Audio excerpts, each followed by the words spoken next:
Selamat pagi dan salam hormat untuk kita semuanya. Kalau pemilu-pemilu sebelumnya kita kenal ada 5 dapil di Kabupaten Manggarai. Untuk pemilu tahun 2024 ada penggabungan kecamatan, ya kan? Sehingga dari 5 dapil sekarang kita beranjak menjadi 4 dapil dengan alokasi yang tetap, yaitu 35 kursi. Bagaimana sih prinsip-prinsip penataan dapil sehingga dari 5 dapil kita menjadi 4 dapil? Secara umum dapat kami sampaikan nanti melalui materi yang disampaikan oleh divisi terkait. Ada beberapa prinsip penataan dapil, kurang lebih ada 7 prinsip penataan dapil yang nanti sama-sama kita akan lihat keseluruhannya seperti apa sehingga kita punya preferensi. Oh, ternyata untuk membuat satu dapil itu tidak serta-merta atas keinginan partai politik, tidak serta-merta atas keinginan penyelenggara teknis, tapi ada parameter-parameter khusus sehingga kita bisa menentukan satu daerah, satu kabupaten itu dilihat dari jumlah penduduk, dilihat dari proporsionalitas, kohesivitas wilayah, dan kesinambungan, semuanya ada prinsip-prinsip yang saling menunjang. Seperti itu. Jadi ini merupakan pembelajaran politik juga dan juga edukasi terhadap demokrasi untuk kita di Manggarai. Secara khusus hari ini kami mengundang 3 pimpinan perwakilan wilayah dari 3 dapil yang punya konsekuensi terhadap penggabungan kecamatan menjadi 1 dapil, yaitu Langkerembong, Waili, dan juga Melaut Utara. Kenapa kami tidak undang semuanya? Kami pandang dapil-dapil yang lain itu tidak mengalami perubahan baik dari sisi alokasi kursinya maupun penggabungan kecamatannya. Sebelum ditetapkan dari 5 dapil menjadi 4 dapil, kami sudah melakukan 2 kali uji publik kepada stakeholder terkait untuk menjaring masukan-masukan sehingga memperkaya KPU Kabupaten Manggarai dalam membuat analisa terhadap dapil ini untuk kita kirim ke KPU RI dan menjadi kewenangan KPU RI untuk menentukan daerah tersebut apakah 4 dapil, 5 dapil, dan seterusnya sesuai dengan jumlah penduduk dan juga prinsip-prinsip penataan dapil lainnya. Bapak Ibu Saudara-saudari, kegiatan hari ini kami pandang penting. Kami berharap dengan sosialisasi yang kami lakukan hari ini, Bapak Ibu sekalian sebagai pemangku di wilayah dapat menjadi perpanjangan tangan dari penyelenggara teknis yaitu KPU untuk menyebarluaskan, melakukan sosialisasi khususnya di daerah yang Bapak Ibu pimpin untuk menjelaskan kepada masyarakat bahwa sekarang dapilnya sudah berubah konsekuensinya terhadap 3 kecamatan yang mengalami penggabungan. Begitu juga dengan hati dan kerendahan hati secara lembaga kami juga memandang rekan-rekan media massa baik media massa cetak maupun elektronik bisa menjadi garda terdepan motor sehingga menyebarluaskan informasi ini minimal kepada para caleg dan juga untuk masyarakat Manggarai sehingga informasi ini bisa tersebar secara luas, utuh dan punya pemahaman yang benar terhadap sosialisasi kita hari ini. Oleh karena itu, dengan memohon restu Tuhan dan dengan seizin saudara-saudari sekalian, saya membuka kegiatan hari ini sosialisasi peraturan KPU nomor 6 tahun 2022 tentang penataan dapil dan alokasi kursi tingkat KPU Kabupaten Manggarai secara resmi. Salah satu urgensinya yang pertama Bapak Ibu sekalian, adanya perubahan jumlah penduduk itu dari tahun 2019 ke pemilu tahun 2024. Kalau di dalam dapil itu atau di dalam kabupaten itu ada perubahan jumlah penduduk yang sangat signifikan, itu berpotensi sangat mempengaruhi jumlah alokasi kursi di kabupaten itu. Untuk konteks NTT Bapak Ibu sekalian, saya sedikit memberikan informasi. Ada di salah satu kabupaten itu kalau jumlah kursinya tahun 2019 itu 40 kursi, namun di tahun 2024 dia mengalami pengurangan. Penataan dapil yang kita lakukan di tingkat KPU Kabupaten Manggarai itu pemilu tahun 2024 itu menjadi sarana evaluasi terkait dengan penataan dapil sesuai tidak dengan prinsip penataan dapil itu sendiri. Kemudian yang ketiga, adanya pemekaran wilayah atau pencanaran. Jadi seperti yang saya sampaikan di poin pertama. pertama. Kita tahu bersama, khusus untuk anggota DPR, alokasi kursi di dalam satu dapil itu minimal 3, maksimalnya 10 kursi. Ya. Dalam konteks NTT itu ada dua dapil, NTT 1 dan NTT 2. Demikian juga dengan DPRD provinsi, alokasinya 3 sampai dengan 12 kursi. Ya. Untuk DPR dan DPRD provinsi dalam penataan dapil dan alokasi kursi,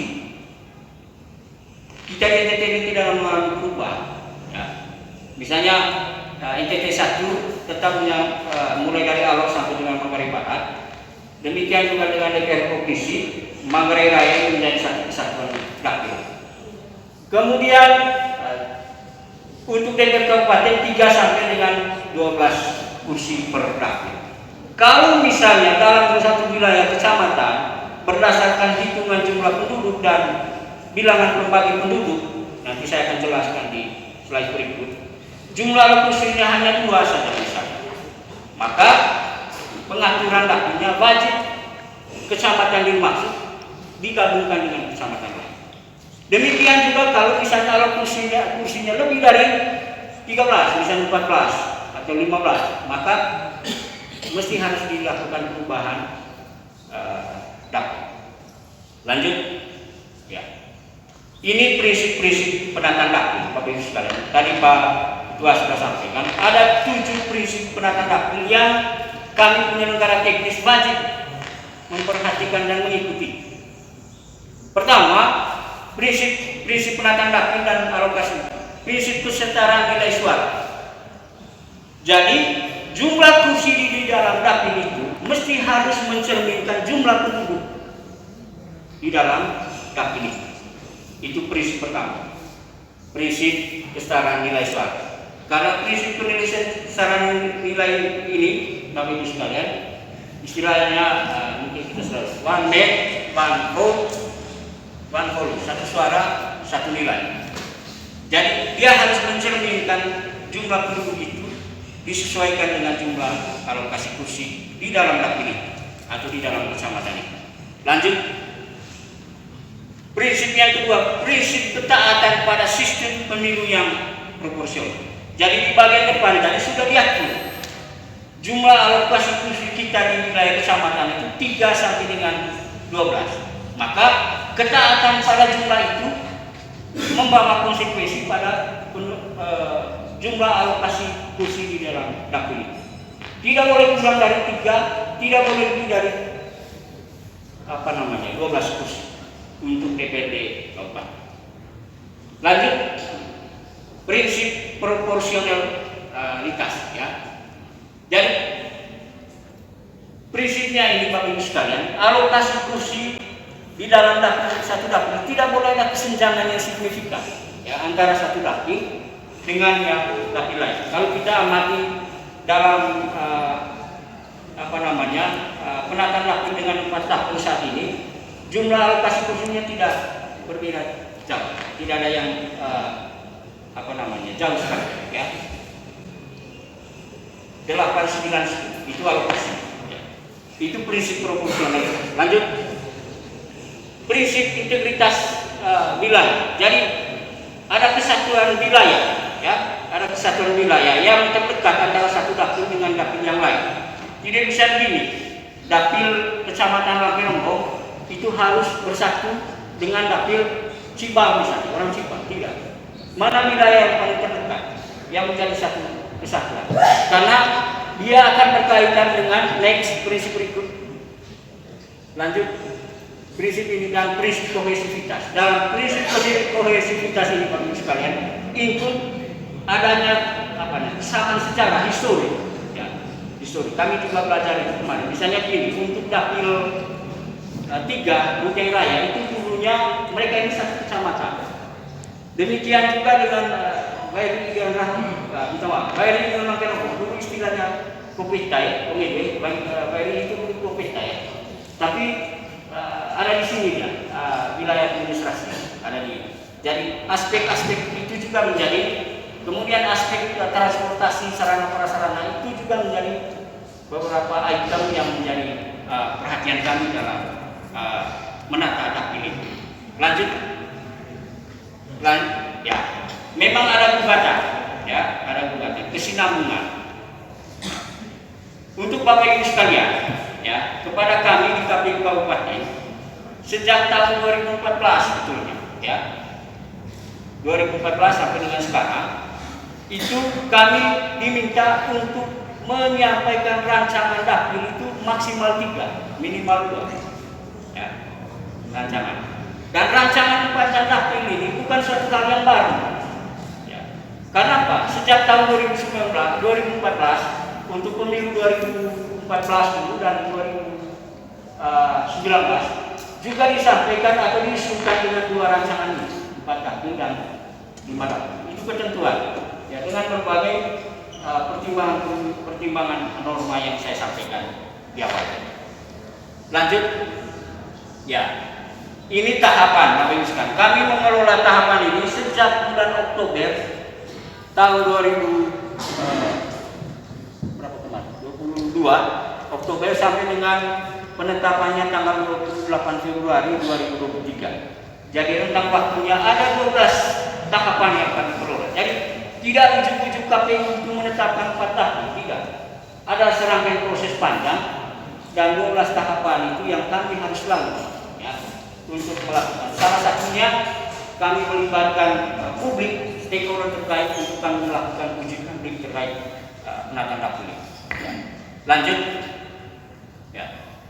Ini alur penataan, ya. Didahului dengan kami minta, seperti yang saya sampaikan di pagi, kami minta data agregat pendudukan Manggarai. Untuk hari ini per 2022 berapa sih jumlah penduduk Manggarai? Ya, itu yang kami minta. Karena itu menjadi kunci pertama, data agregat kependudukan itu. Dari data yang bisa kami terima, baik dari Kemendagri, kemudian kami sandingkan dengan data kependudukan di Distrik itu jumlah penduduk Manggarai itu 326.733 penduduk.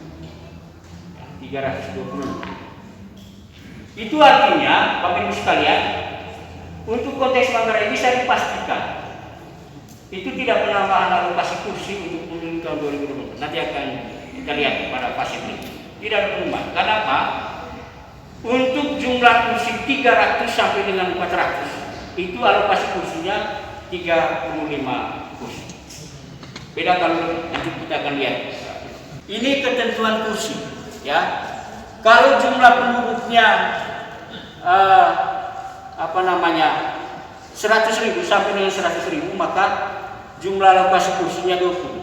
Ya. 100 sampai dengan 200 itu 25. Kemudian 200 sampai dengan 300 itu 30.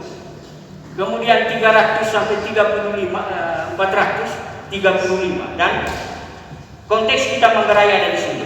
Mengapa? Berdasarkan agregat tadi 326737. Jadi kalau pada suatu secara tertentu nanti mungkin kita bukan menjadi pelaku sejarah hari ini, Bapak Ibu sekalian. Mungkin ada suatu saat nanti pada rejim-rejim itu ada istilahnya saat ini bonus demografi yang memberi kontribusi kepada jumlah penduduk Manggarai sampai dengan 400.000 lebih, maka pasti ada demikian juga dengan ke 40. Namun ya kalau dihitung juga sekitar 74.000 mungkin ya jumlah penduduk. Jadi Leben Korea, jadi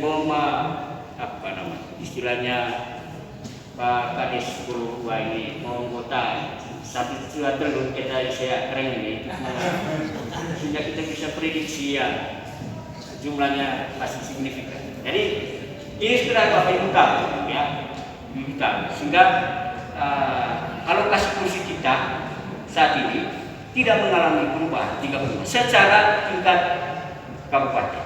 Namun dengan perubahan dapil ini kita mengalami perubahan jumlah alokasi kursi di dalam dapil. Ya, kita lihat lanjut. Ya, alokasi kursi dapil DPRD Kabupaten Manggarai. Ya.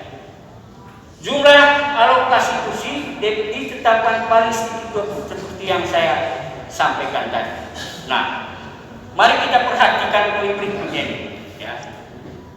Berdasarkan ketentuan tersebut, KPU Kabupaten Manggarai memperoleh alokasi kursi 35 karena jumlah penduduk Manggarai 326.737. Ini menjadi dasar kami awal untuk melihat ada penambahan kursi atau tidak. Kuncinya ada di sini, Bapak Ibu sekalian. Ini sekedar untuk Bapak Ibu sekalian. Lanjut. Ya. Ini data jumlah penduduk per kecamatan di 12 Kabupaten Manggarai, di 12 kecamatan di Kabupaten Manggarai. Ya. Dengan catatan tidak ada pemekaran wilayah administrasi, baik kecamatan maupun desa saat kami meminta data ini.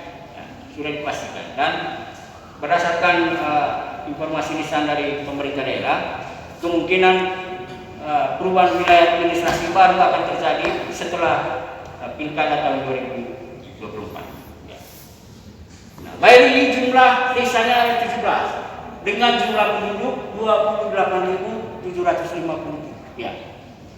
Itu 2018. Ya. 2022 30.349. Jadi selama proses update data 2018 ke 2022 ya kurang lebih 4 tahun ada penambahan kurang lebih 2.000 kurang lebih seperti itu. Demikian juga dengan Kecamatan Uteng, posisi hari ini 44.044 penduduk, jumlah penduduk. Jadi dengan total 326.737. Mari kita lihat langkah rombong itu 64.276. Ini data yang kami terima dari Kemendagri dengan Dishub Capil. Nah, Bapak Ibu sekalian. Ya. Jadi kalau dilihat trennya itu antara 2018 sampai dengan 2002 dari masing-masing kecamatan, trennya hampir iramanya sama jumlah penduduknya. Mesti ada penelitian khusus dari terkait dengan ini, perkembangan jumlah penduduk itu dengan tren dimaksud. Jadi bukan ranah kita, tapi kalau ada lembaga lain yang memberikan kajian terkait ini, saya kira menarik. Lanjut, ya, penghitungan jumlah kursi setiap dapil. Ya.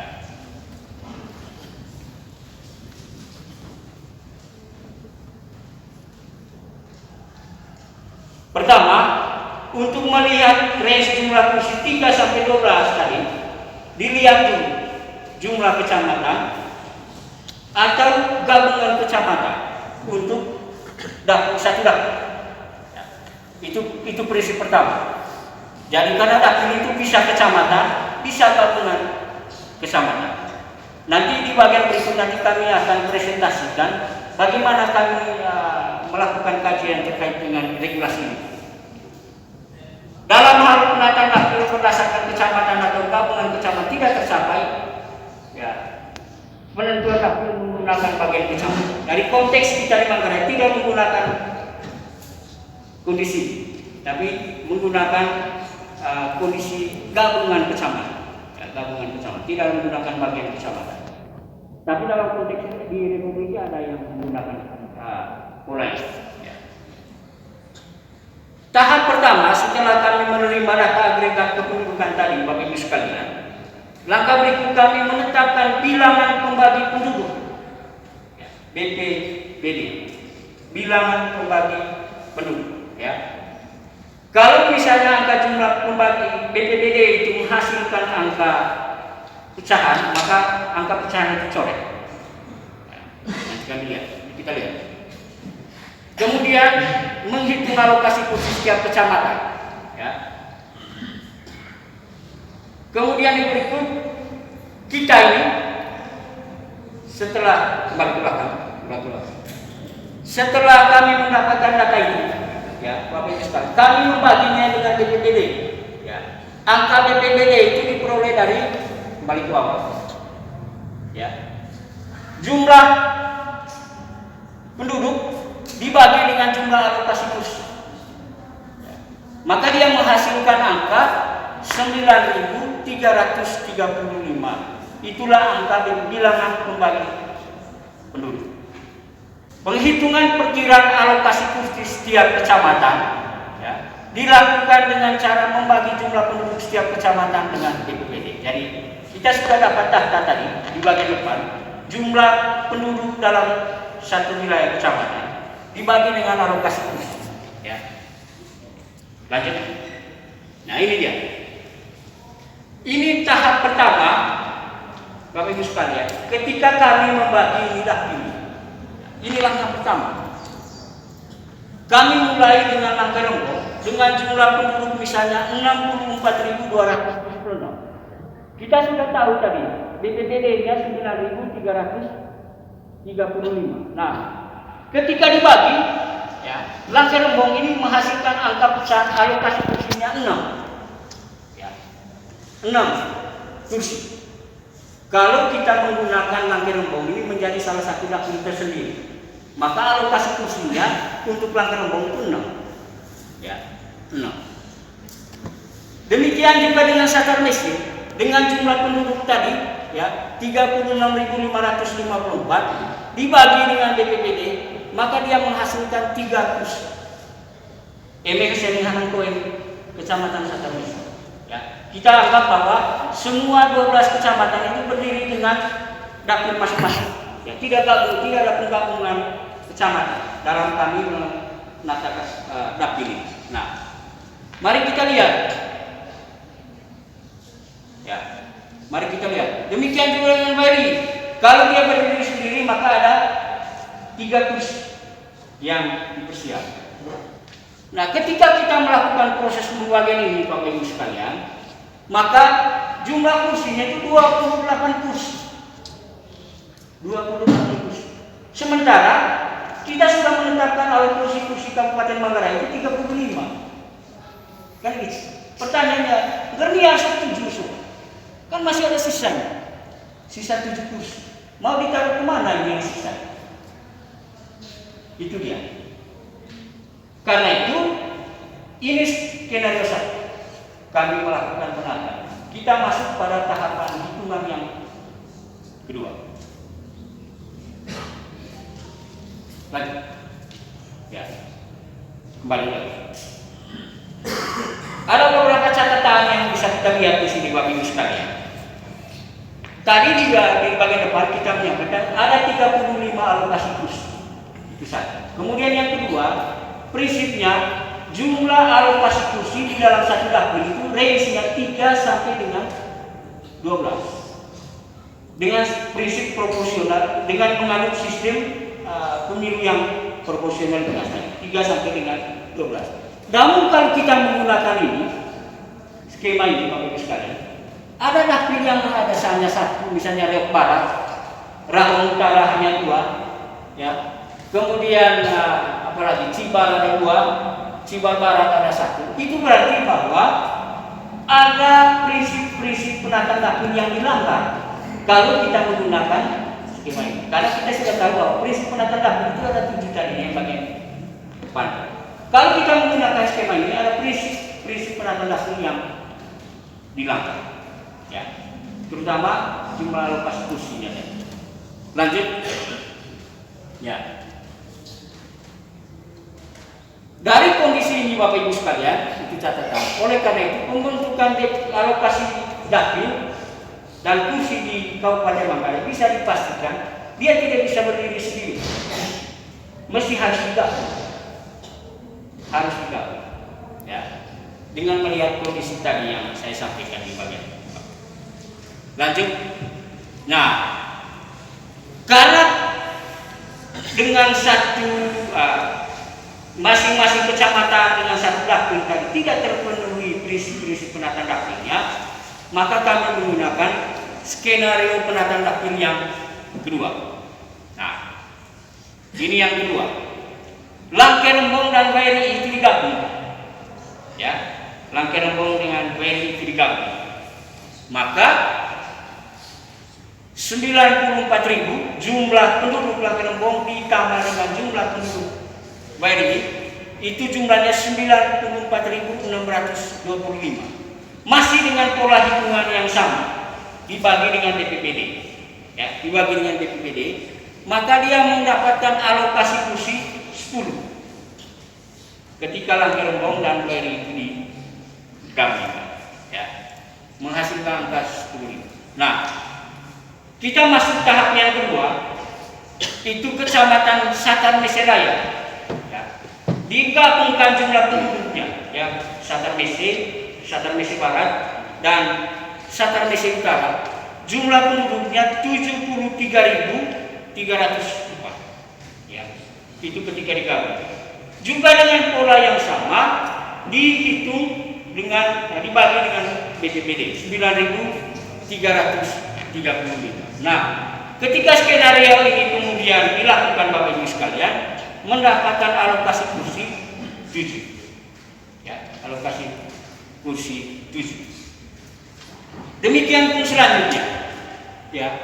Lelak, Ruteng dan Rahang Utara 80.666. Maka dia mendapatkan alokasi kursi 8. Demikian juga dengan Cibal, ya, Cibal Barat, Reok dan Reok Barat, jumlah penduduknya 78.142. Maka alokasi kursinya 8. Ya. Namun Bapak Ibu sekalian, kembali lagi di sini, ya. Ketika kita punya skenario yang menggunakan ini, memang terisi. Namun masih ada 2 kursi yang tersisa. Ya. Dia jumlahnya hanya 33. Masih tersisa 2 kursi. Ya. Alokasi Manggarai itu 35. Nah, pertanyaannya, mau sih kemana kan yang kedua ini? Bagaimana caranya KPU membagi atau mengalokasikan kursi yang tersisa itu pada dapil yang ada? Ini sudah memang dapil yang ada, hanya masih ada sisa 2 alokasi kursi. Kemana KPU membagi 2 alokasi kursi? Nanti kita lihat. Lanjut.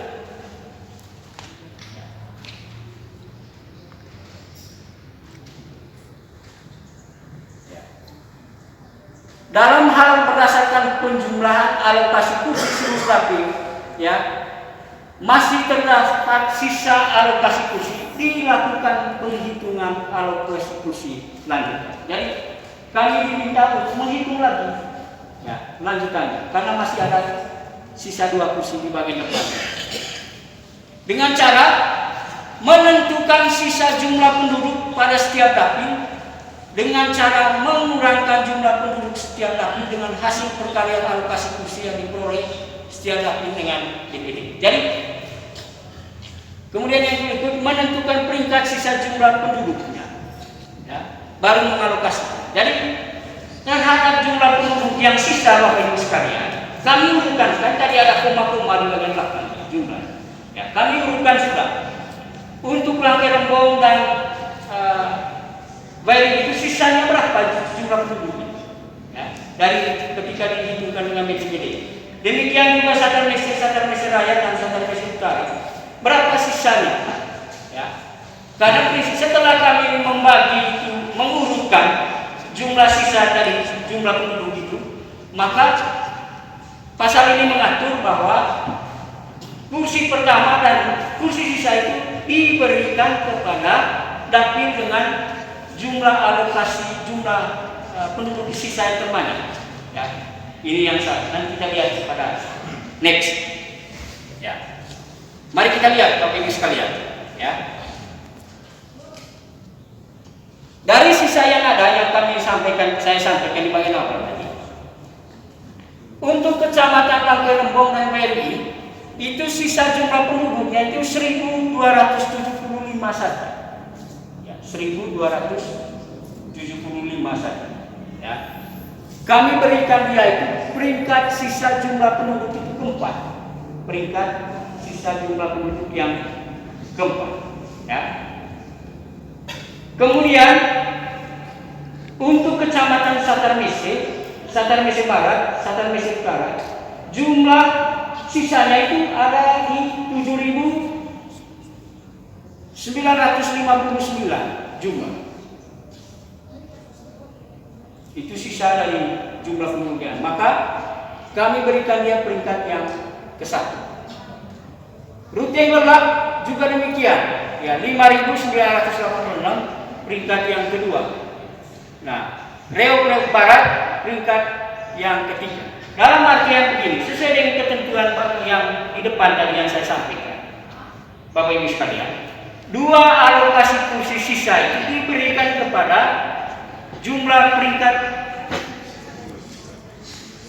suara sisa yang terbanyak. Maka peringkat 1 itu ada di Satarnese, maka kita plot yang suara sisa itu ke Satarnese. Dari semulanya dia 7 kursi, dari tambah 1 menjadi 8 alokasi. Ya, jadi coba lihat ke depan kanan. Ya, 18. Ya, ini. Sebelumnya dengan pengaturan ini dia hanya ada 7 kursi saja. Namun dengan adanya suara sisa, maka dia tambah lagi. Kebetulan dia jumlah peringkat penduduknya peringkat 1. Ya, maka ditambah 1. Terus, ya. Jadinya 8 kursi. Ya. Demikian juga peringkat yang kedua dari presentasi ini ada di Kecamatan Rute, Lelat, dan Rahangkal. Maka jumlah alokasi kursinya telah ke dapil ini ditambah 1 dari sebelumnya 8 menjadi 9. Mengandaikan tadi jumlah penduduk kita Manggarai 400-an, maka atau mengandaikan kita jumlah alokasi kursinya 36 misalnya, maka dilanjutkan perhitungan yang ketiga. Namun karena alokasi kursi kita itu hanya 35, maka berhentinya di sini. Semua terbagi habis. Itu sehingga jumlah kursinya itu menjadi 35 kursi. Lanjut. Berdasarkan uraian di atas, Bapak Ibu sekalian, ya, KPU Kabupaten Manggarai, ya, menetapkan 35 kursi, ya, untuk pemilu tahun 2024 untuk DPRD Kabupaten Manggarai. Lanjut, ya. Langkerembong 10 kursi, ya. Kemudian Dapil Manggarai 2 8 kursi, Dapil Manggarai 3 9 kursi, Dapil Manggarai 4 8 kursi. Jadi prinsip tadi kesenjangan itu tidak ada, karena tidak ada yang begini, satu dapil jumlahnya 3, dapil yang lainnya 10, ya. Atau satu dapilnya 4, dapil lainnya 10, tapi range-nya tidak terlalu jauh, ya, 8, 9, 10. Jadi itulah tata cara ketika KPU Kabupaten Manggarai mengelola dapil dan alokasi kursi. Jadi tidak ujuk-ujuk kemudian KPU Kabupaten Manggarai menetapkan menjadi 4 atau 5 sesuai dengan pertimbangan kami. Tidak. Tapi ada sekian tahap yang kami lakukan sehingga menghasilkan ini. Lanjut. Ini peta dapil, ya, Bapak Ibu sekalian. Karena salah satu dari 12 tahapan yang kami kelola dalam pengelolaan dapil ini, itu salah satunya peta wilayah administrasi Kabupaten Manggarai. Dengan kondisi ini maka kami bisa mengelola penataan dapil kita. Lanjut, ya. Ini partai politik peserta pemilu tahun 2024. Jadi ada nomor 1 sampai dengan 17, kemudian terakhir ada partai umat, ya, 24. Jadi semua partai politik yang ada ini, Bapak Ibu sekalian, sudah menjadi peserta pemilu tahun 2024. Itu berarti bahwa nomor 1 ini, 18 partai politik yang ada ini, itu punya kewenangan untuk menyampaikan calon dalam pemilihan legislatif tahun 2024. Meskipun kami diperhadapkan pertanyaan begini, dapat coba minggu partai ahli tema pengurus Kabupaten Manggarai nanti ketua ya susah ya misalnya, tidak bisa. Karena apa? Dia sudah menjadi peserta pemilu tahun 2024. Karena ketika kami melaksanakan sedikit informasi, melaksanakan tahapan verifikasi faktual kemarin, ada juga partai politik yang tidak punya kepengurusan di tingkat Kabupaten Manggarai. Namun karena dia sudah ditetapkan menjadi peserta pemilu tingkat nasional, maka dia punya kewenangan untuk menyampaikan daftar calon pada saat ini. Itu satu. Kemudian yang berikut sedikit informasi untuk tahapan pencalonan kaitan dengan penataan dapil ini baru KPU Kabupaten Manggarai akan laksanakan dari tanggal 23 November 26 April ini ke depan ini sampai dengan tanggal 23 November tahun 2023. Itulah proses tahapan pencalonan. Namun hari ini baru kami sementara berproses terkait dengan tahapan selesai melaksanakan tahapan cokli. Sementara persiapan penyusunan DPHP untuk pleno DPS beberapa waktu ke depan.